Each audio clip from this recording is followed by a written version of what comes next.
reading this parable from our gospel today, why did the 5 wise virgins not share their oil with the others who were in need of oil? Were they being selfish in not sharing? Well,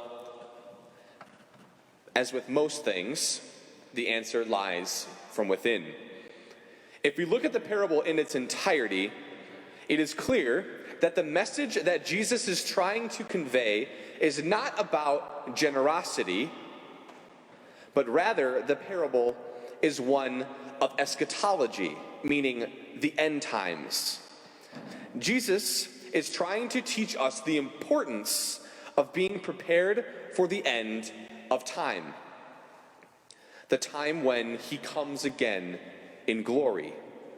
This is also known as the end of the world as we know it.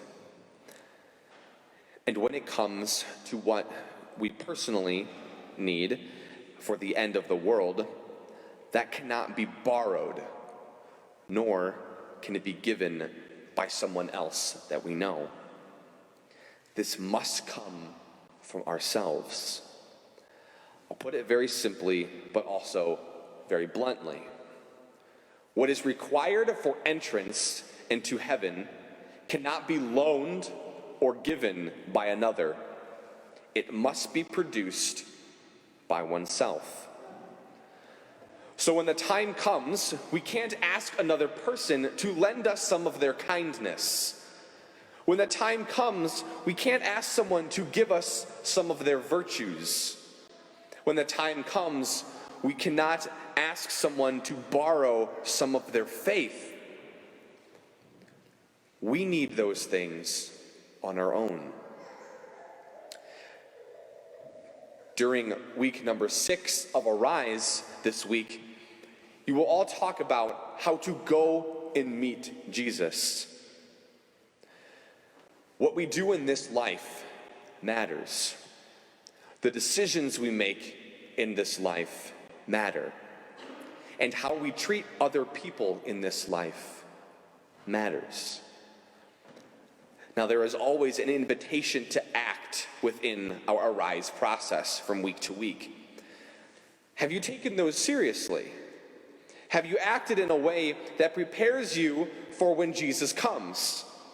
The actions we make or the actions that we don't make in this life greatly affect us. Jesus uses 2 words to describe the virgins in the gospel today.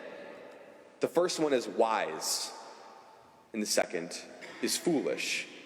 The wise ones are prepared for what was ahead. They were ready for the end of time. They took their actions seriously and were greeted as friends in the kingdom of God. The foolish ones were not prepared for what was ahead. They tried to take from those who were wise without putting in the work themselves. They thought they would rely on the goodness of others instead of being good themselves. They figured, why be prepared when others can be prepared for you? One path is easy, one path is difficult. The easy one leaves you alone in the end. The difficult one does not. Will you be wise or foolish? Which path will you follow?